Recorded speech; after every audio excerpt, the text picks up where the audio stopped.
Assalamualaikum warahmatullahi wabarakatuh. Jumpa lagi teman. Gimana kisah dari Kirana dan Sabto? Menurut kalian gimana? Sedih atau enggak? Ya begitulah ya, santet. Memang benar santet diciptakan untuk menguji kita semua. Apakah teman-teman tahu sebenar-benarnya benteng untuk menghadapi santet? Ya, bertakwalah kepada Allah Subhanahu wa Ta'ala. Istiqomahkan diri agar selalu sholat 5 waktu. Itulah benteng kita. Ya udah, gak usah banyak ngomong lagi deh. Mari kita lanjutkan ke bagian berikutnya. Tapi biasa, kita harus berdoa dulu ya.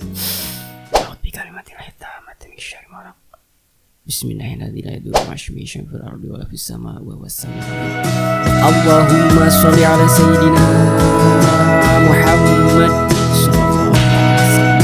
Oke teman-teman, kita masuk ke ceritanya.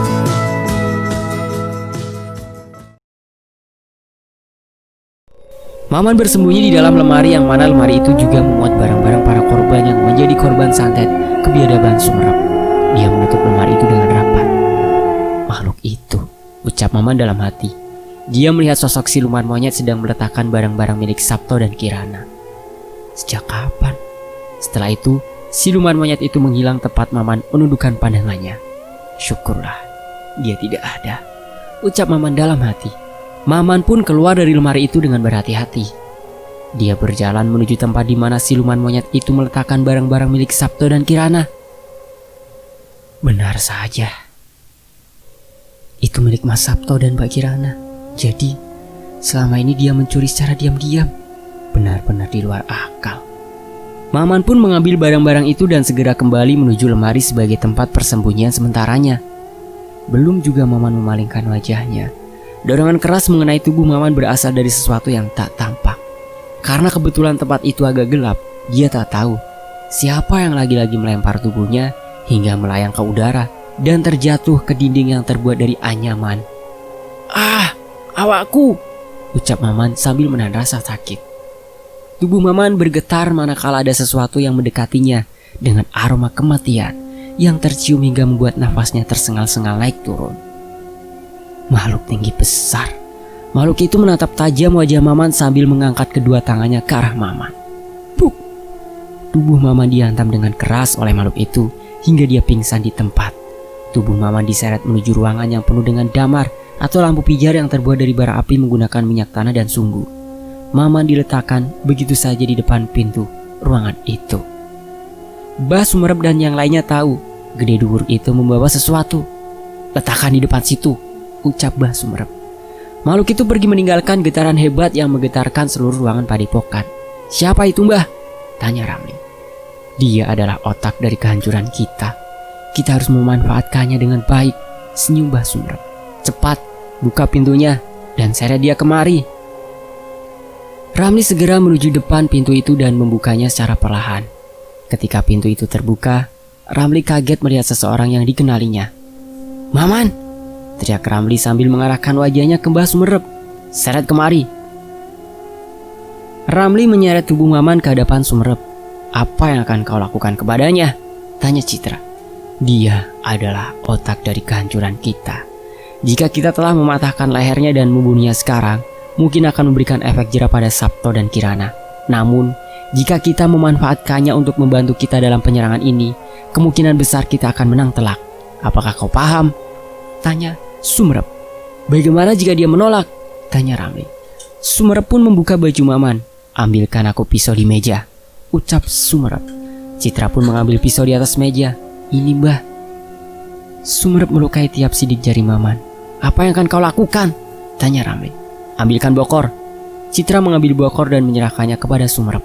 "Akan kupraktekkan cara penggunaan santet itu." Darah yang mengucur dari setiap sidik jari Maman dimasukkan ke dalam bokor kosong. Setelah telah terisi, Sumerep mengoleskannya kepada dada Maman dan menggambarkan lambang bintang sebagai wadah untuk santet. "Mundur yang jauh," ucap Sumerep. Citra dan Ramli mundur beberapa langkah ke belakang. Sepertinya Sumerep akan memperlihatkan cara penggunaan santet malam satu suro yang akan diserangkannya nanti ketika tepat di malam satu suro. Setelah mengoleskan lambang iblis itu, Sumerep berdiam diri beberapa saat. Dia mengambil sebuah keris dan boneka yang akan menjadi media santet itu sendiri. Sambil merapalkan mantra khusus, Sumerep mulai berkomat kamit tanpa henti. Setelah selesai, Sumerep melukai tangannya sendiri dan mengarahkan darah itu kepada boneka yang berada tepat di atas dada Maman yang telah digambarkan lambang iblis itu. Secara tiba-tiba, tubuh Maman bergerak tiada henti. Aku hanya memperlihatkannya saja. Ini adalah contoh ketika seorang telah mendapat serangan santet malam 1 suro. Nantinya tubuh korban akan bergetar hebat tiada henti. Setelah itu, dari mulutnya akan keluar darah yang sangat banyak.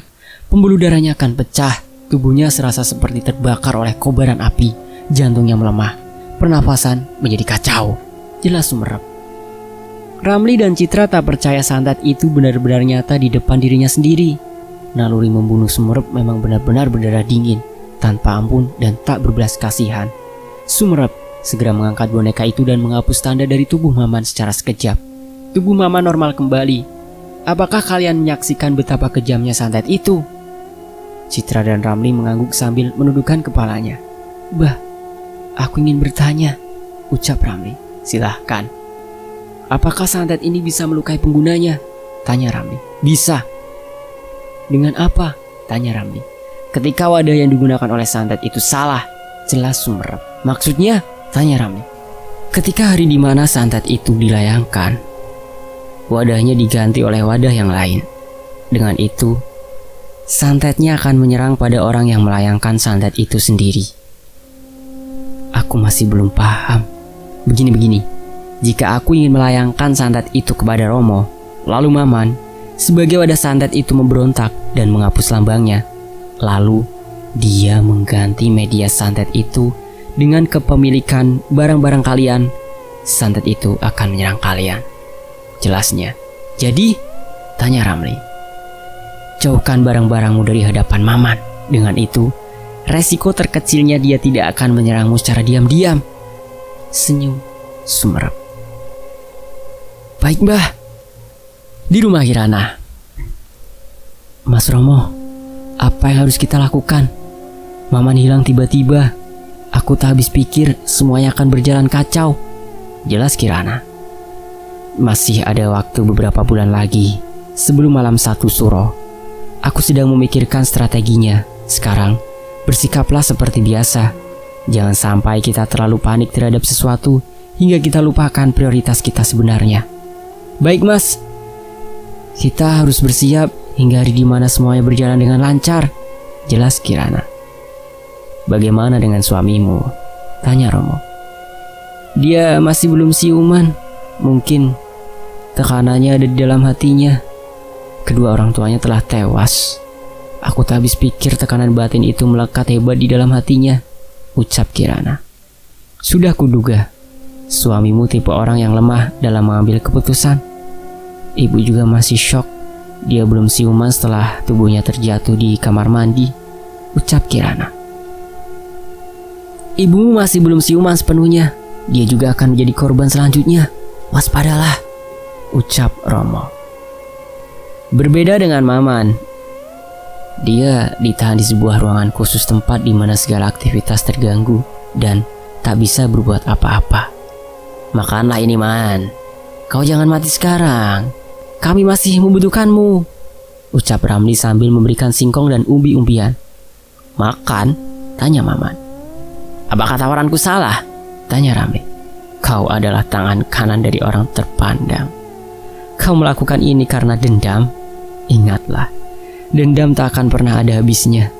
Cintamu telah diraup habis oleh dendam busukmu, jawab Maman. Sadarilah kondisimu Man. Kau tak bisa berbuat apa-apa. Kau hanyalah tikus yang terperangkap dalam jebakan kami. Cepat atau lambat, langkahmu akan segera terhenti, jelas Ramli. Ramli pun meninggalkan Maman dan berlalu seperti angin yang tertiup, tak mempedulikan Maman lagi. Akhirnya, aku berhasilkan wadah yang dimaksud oleh Sumerep, ucap Maman sambil menyembunyikan barang-barang Ramli, Citra, dan Sumerep. Barang-barang itu adalah rambut Citra, kuku Sumerep, dan potongan baju Ramli. Ketiganya akan dijadikan media sebagai serangan balik Maman. Selama dalam kurun waktu 3 bulan, Maman dinyatakan hilang oleh Sabto dan Kirana. Romo yang mengetahui kebenarannya tidak pernah mengungkapkan kejadian yang sebenarnya terkait Maman. Sabto dan Kirana mengira Maman telah tewas setelah dirinya dilempar oleh makhluk besar hitam yang kerap kali membunuh para korban. Lain dengan Citra yang masih memendam dendam terhadap Kirana, dirinya terpaksa menahan itu semua ketika malam 1 Suro tiba. Mas, kira-kira ketika anak ini lahir, kau akan memberi nama siapa? Tanya Kirana. Ah, kamu ini dek, kan masih berumur 2 bulan. Masih terhitung 7 bulan lagi untuk melahirkan. Apa tidak terlalu cepat mengira-ngira pemberian nama? Tanya Sabto. Iya juga sih. Sekarang kita hanya prioritaskan terhadap kesehatan masing-masing. Oh ya, besok itu malam apa ya dek? Tanya Sabto. Besok? Bukankah malam 1 Suro? Tanya balik Kirana. Benarkah?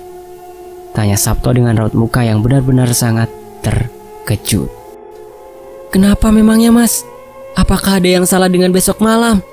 Tanya Kirana. Besok santet itu akan menyerang kita lagi. Masih ingatkah akan kejadian itu? Tanya Sabto. Astaga, benar sekali. Apa yang harus kita lakukan? Tanya Kirana. Kita harus menemui Mas Romo. Sabto dan Kirana keluar dari kamarnya. Namun, dia mendapati bunga kantil berserakan persis di depan rumahnya. Bunga kantil? Tondo nopo niki mas? Tanya Kirana. Aku ingat perkataannya. Siapa? Citra. Mengenai tanda santet itu malam 1 Suro. Benar.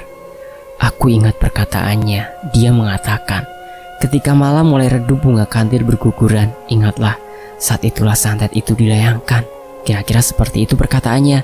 Jelas Sabto. Apa bentuknya? Aku tak tahu. Mas Romo mendatangi mereka berdua. Mas, ucap Sabto, esok malam mereka akan datang. Ingat, jaga ibumu. Kir, jangan sampai mereka membunuh ibumu, ucap Romo. Nggih mas. Sabto, aku ingin mengatakan sesuatu padamu. Mari ikut aku, jelas Romo. Sabto meninggalkan Kirana tepat di depan kamarnya.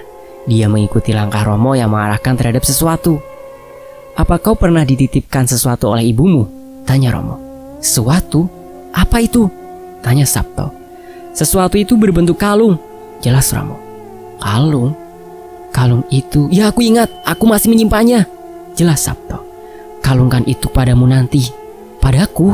Ya, karena hanya kau yang akan selamat dari santet ini. Sabto hanya terdiam sambil menatap wajah Romo dengan tatapan bingung. Tunggu dulu mas, apa maksudnya? Semua akan berakhir. Tidak, ini belum berakhir mas.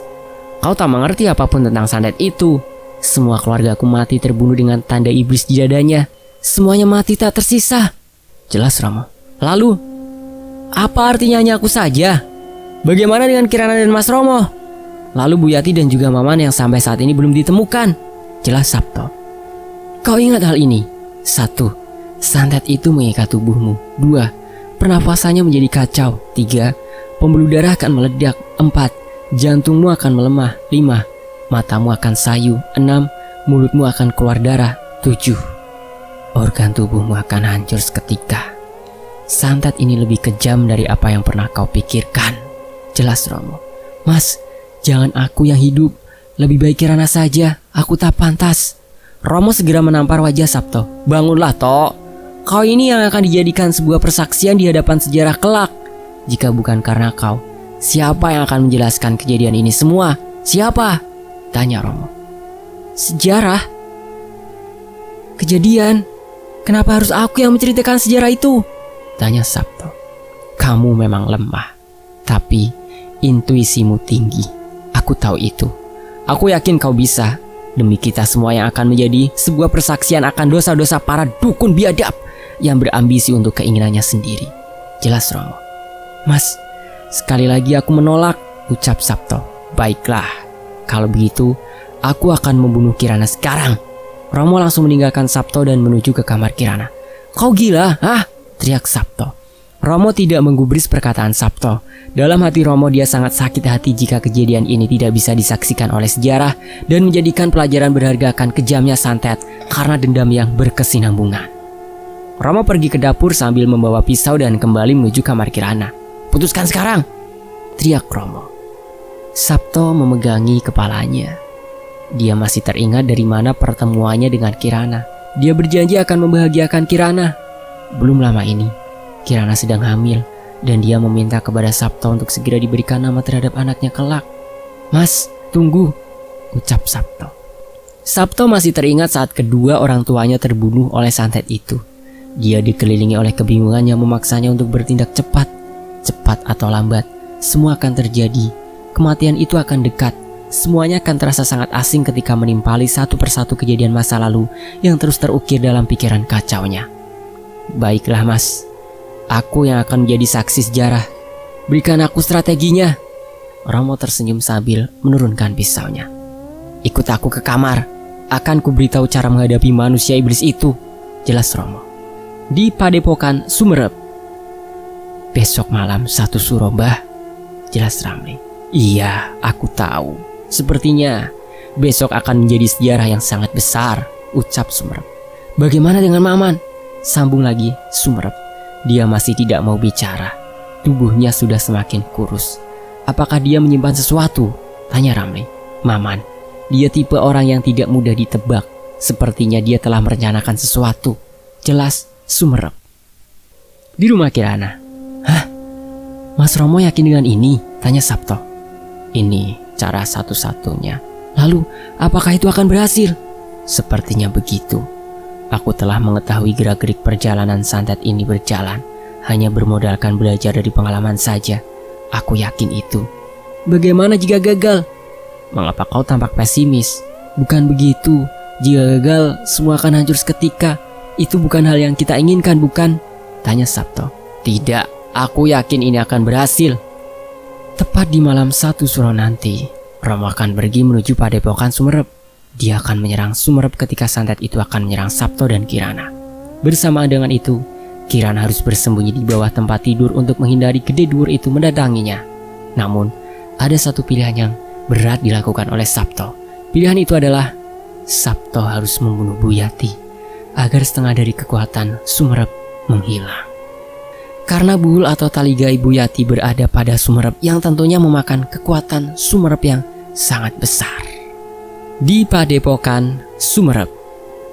Besok malam 1 suro, aku harus cepat melepaskan diri agar bisa menyerang balik seperti apa yang dikatakan oleh Mas Romo padaku, ucap Maman. Malam 1 suro, ketika bulan purnama redup, bunga kantil berguguran. Saat itu juga santet malam 1 suro akan benar-benar menjadi serangan titik balik antar keduanya. Mas Sabto, tanya Kirana. "Dek, kamu mau kemana?" "Aku titip rumah ya mas. Tolong beritahu kepada sejarah bahwa kita pernah bersama. Kita pernah memadu cinta hanya karena perjodohan semata," ucap Kirana. Sabto memperhatikan busana yang dikenakan oleh istrinya dengan busana berwarna putih, berbau melati, harum sekali. Rambutnya yang terbiasa terikat oleh konde dan disanggul rapi, Kirana tampak cantik. "Mau diberi nama siapa anak kita kelak mas? Aku ingin tahu jawabanmu." "Anak? Kau baru hamil 2 bulan dek." "Tak apa mas, aku ingin ketika hati ini merindukanmu." Anak Mas Sabto menjadi pelipur laranya. "Mau diberi nama siapa mas?" tanya Kirana. "Purnama, ya. Nama itu cocok dengan nama anak kita. Beri nama anak kita dengan nama Purnama." "Namanya indah mas. Kesannya seperti awal dari perjalananku menuju kepada kehidupan yang akan datang." "Maksudnya?" "Purnama, gemerlap cahayanya menyinari perjalananku nanti. Terima kasih mas," ucap Kirana. "Bruk!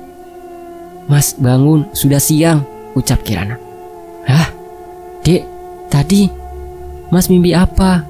Sudah siang mas." "Astaga, aku tertidur sambil terbawa mimpi," ucap Sabto. "Mimpi?" "Iya, mimpi dek." "Mimpi apa?" tanya Kirana. Sabto hanya terdiam sambil menahan rasa sedihnya. Sebentar lagi, pertanda itu akan muncul. "Mas, mandi sana," ucap Kirana. "Iya dek, mas mau mandi dulu ya." "Mas Romo kemana dek?" tanya Sabto. "Dia keluar dari pagi buta, katanya ingin menemui seseorang." Benar saja, Romo sudah menuju Padepokan Sumerep. Sebentar lagi, akhir dari perjalanan ini selesai. Sabto pun keluar menuju kamar mandi.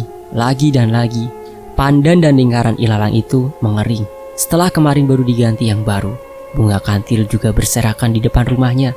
Sabto yakin malam ini santet itu akan menyerang rumah ini untuk yang kebeberapa kalinya.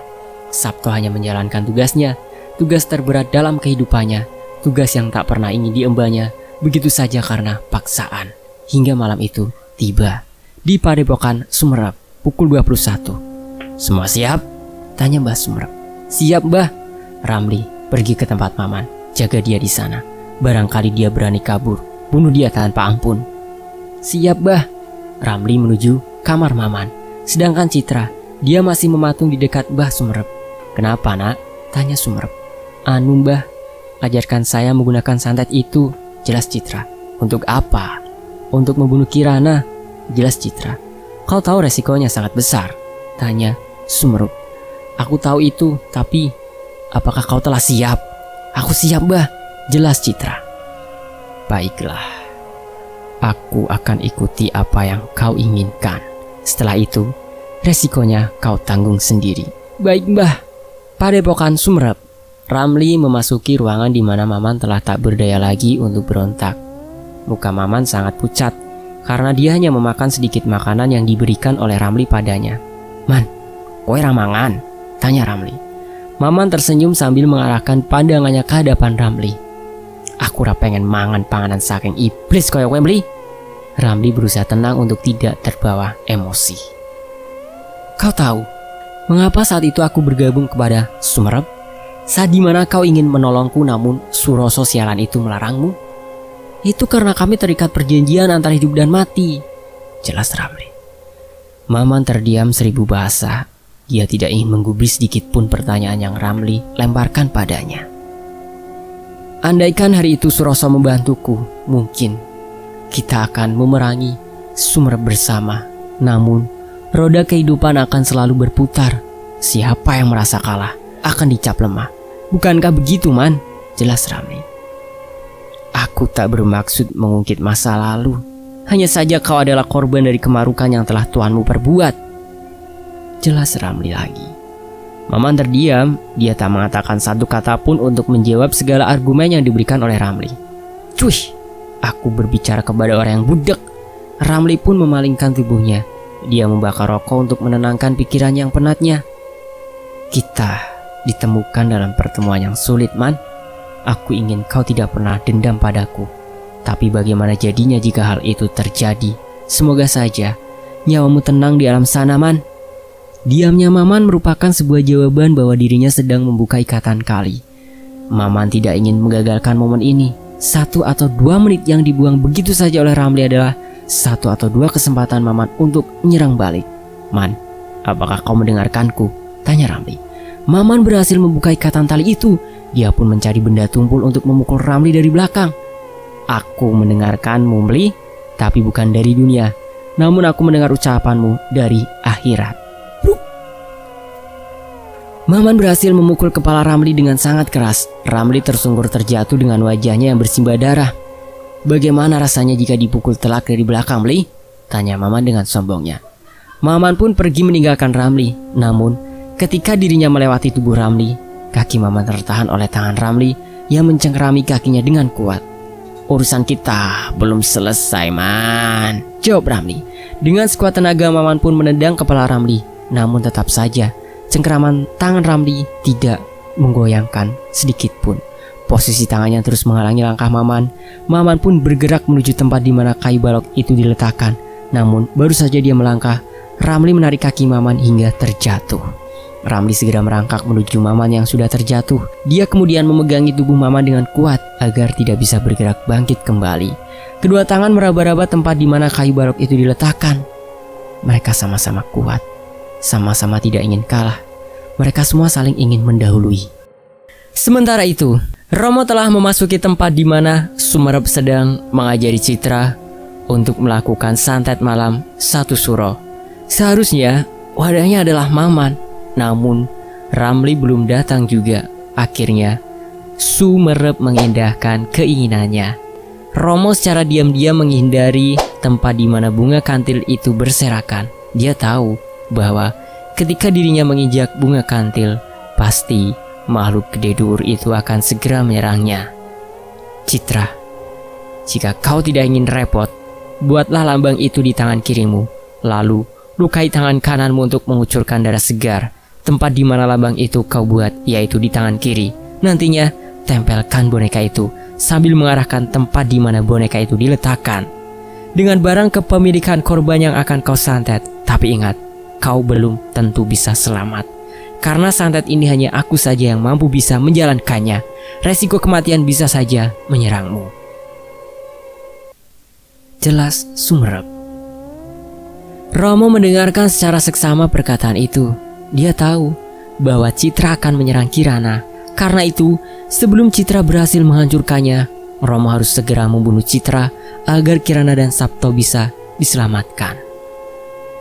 Di rumah Kirana, Dek, bersembunyilah di bawah tempat tidurmu.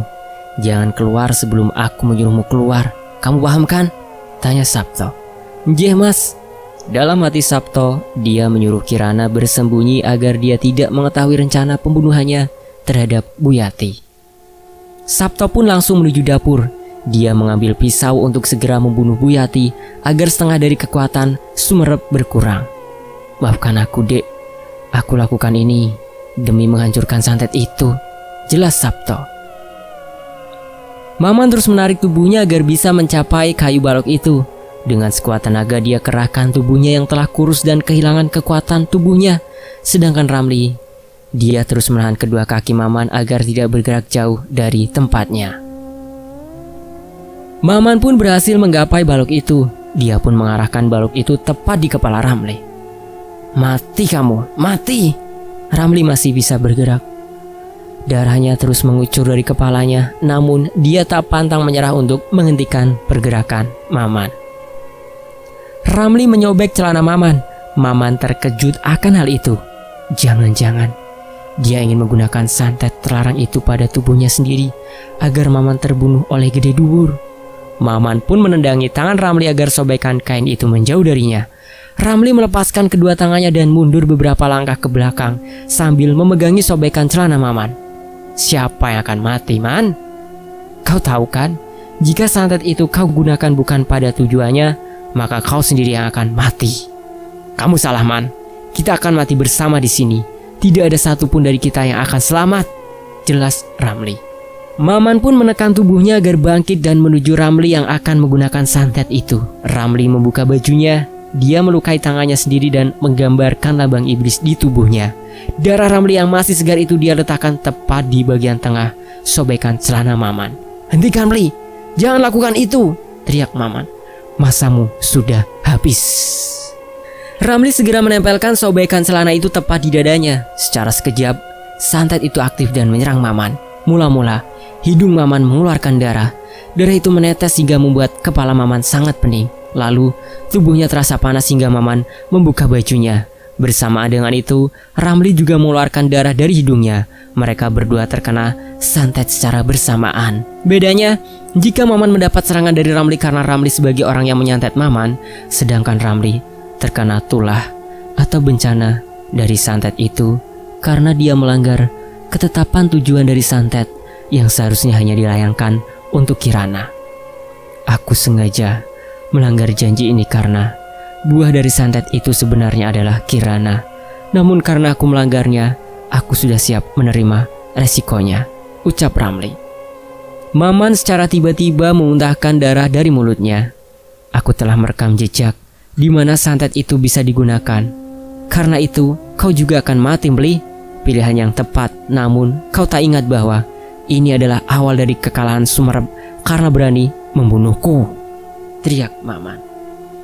Tak berbeda dengan Maman, Ramli pun memuntahkan darah segar dari mulutnya. Keduanya masih menahan santet itu mengenai tubuh mereka masing-masing. Pernapasan mereka menjadi sesak, organ tubuh mereka menjadi panas dan seakan-akan ingin meledak. Mereka berdua telah terkena santet di malam satu suro ini secara bersamaan. Tak ada yang mampu menghindarinya bahwa Sumerep sekalipun, karena dampak terhebat dari santet ini adalah tidak lain dan tidak bukan hanyalah kematian. Tubuh Maman dan Ramli jatuh secara bersamaan. Kedua tangannya saling berhadapan, seperti ingin menggenggam satu sama lain. Mereka tewas di tempat. 2 orang pertama telah tewas terkena santet malam 1 suro. Di ruangan Sumerep. "Bah, di mana Ramli?" tanya Citra. "Di ruangan Maman.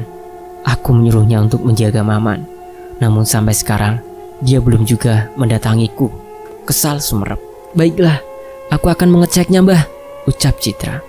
Citra pun pamit izin keluar untuk menemui Ramli yang mendapat mandat menjaga Maman. Seharusnya Maman akan dijadikan wadah sebagai penyerangan santet itu.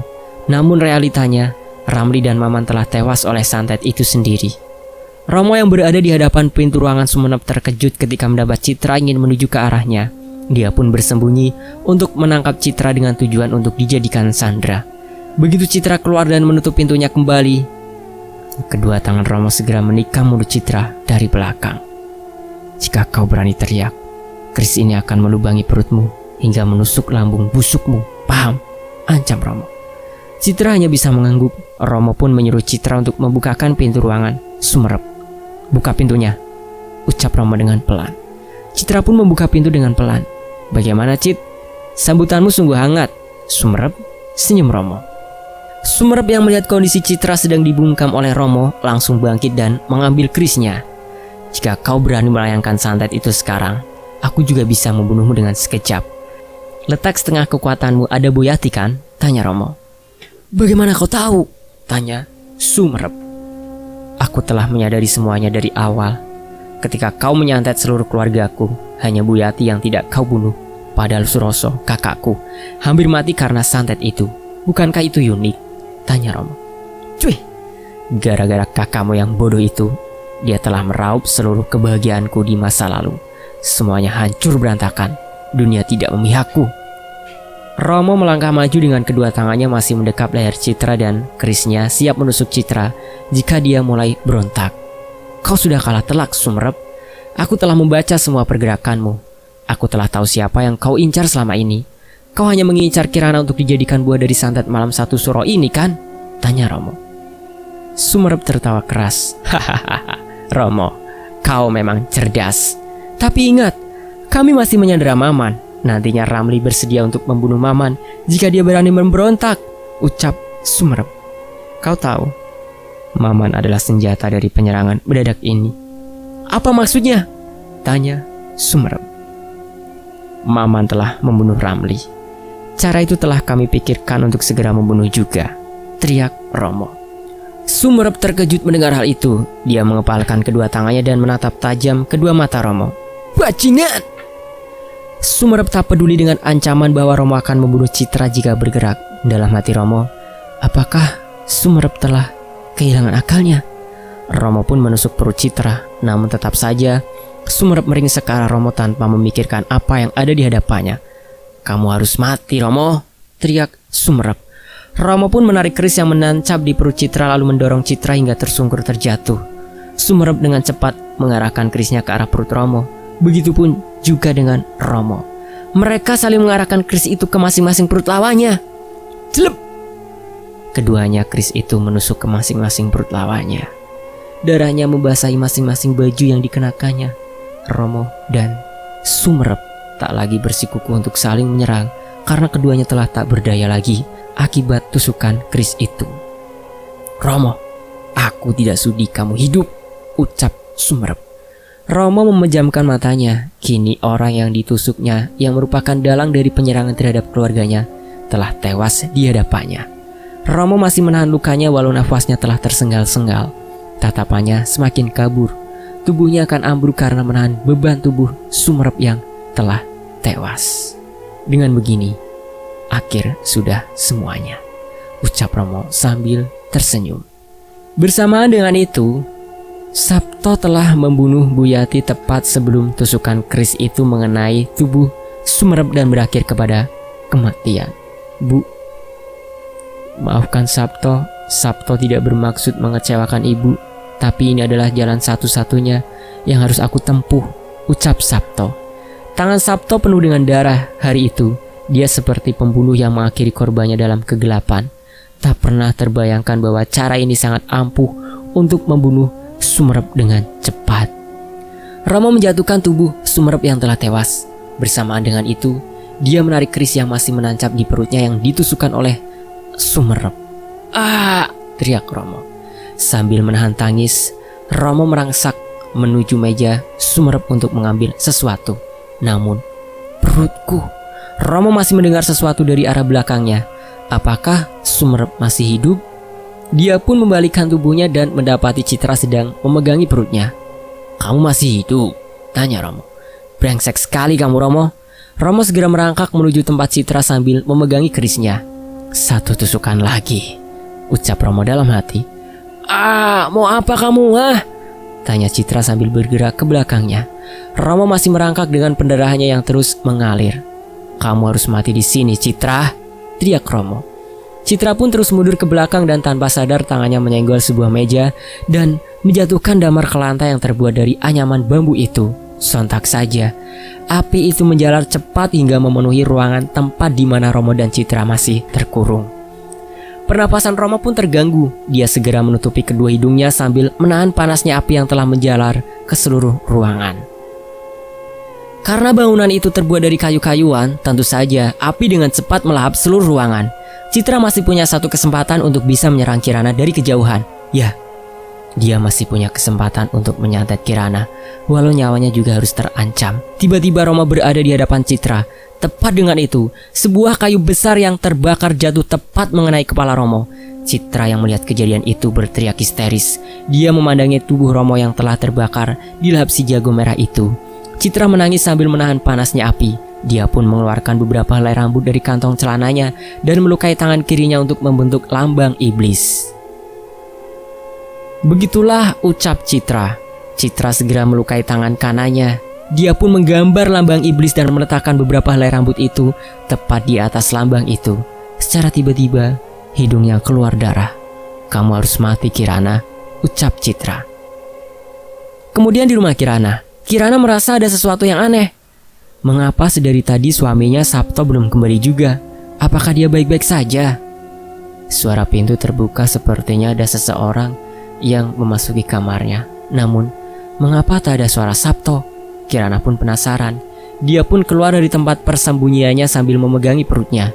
Ketika Kirana keluar dari tempat persembunyiannya dan memandang kamarnya, ternyata yang baru saja masuk adalah Gede Dubur.